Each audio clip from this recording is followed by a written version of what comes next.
It may surprise some readers, given its low profile, to know Australia has a space industry.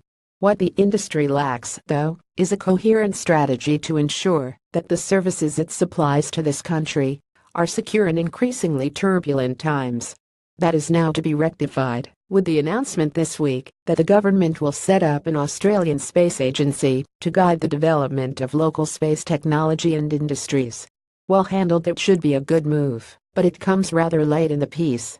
Australia was a partner with the United Kingdom from the 1950s in space research.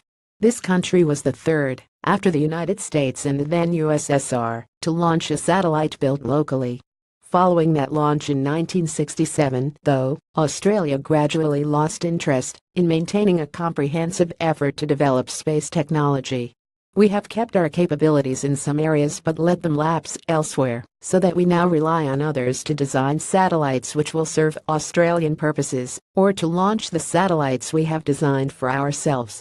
The Parkes Radio Telescope. Photo Dallas Kilpin Space is thus another in that mournful list of fields of expertise. Photovoltaic cell production is another, where Australians have engaged early, innovated and progressed, but have lacked the support to maintain the effort, and so have fallen behind the rest of the world. The reason often cited for our loss of interest is cost. With this week's announcement, made in time to avoid too much embarrassment at an international space conference in Adelaide, we are about to find out how much more it costs to catch up once an initial lead is lost. Over the decades as Australia has marked time, other countries have seen the value of space industries and have set up agencies to develop theirs. And the nature of the space industry has changed. Once it was the exclusive preserve of governments, for whom space technology was to a great extent a byproduct of weapons research. Increasingly, though, commercial applications for satellite data have given the space industry far wider relevance within the national economy. Australia already has more than 140 programs which rely on satellite data specifically about this country and its region. They cover areas such as weather forecasting and climate analysis, geographic observation, ocean monitoring, and natural disaster monitoring and mitigation. The data obtained is used by farmers, miners and government agencies which regulate their activities or respond to disasters, as well as researchers. The economic benefits from just knowing what is going on in this vast continent are huge.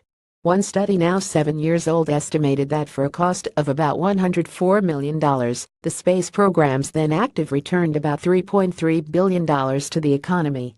A more recent analysis by the Asil Allen Consulting Group estimated the contributions, direct and indirect, to gross domestic product in 2015 were about $5.5 billion and had generated about 15,000 jobs. Those figures would rise to $8.8 billion and 80,000 jobs by 2025. Worldwide, the space industry is estimated to be worth more than $400 billion. We are yet to find out how Australia's space agency will work, or how it will be funded. But if it helps Australia obtain a larger share of that, it should be money well spent.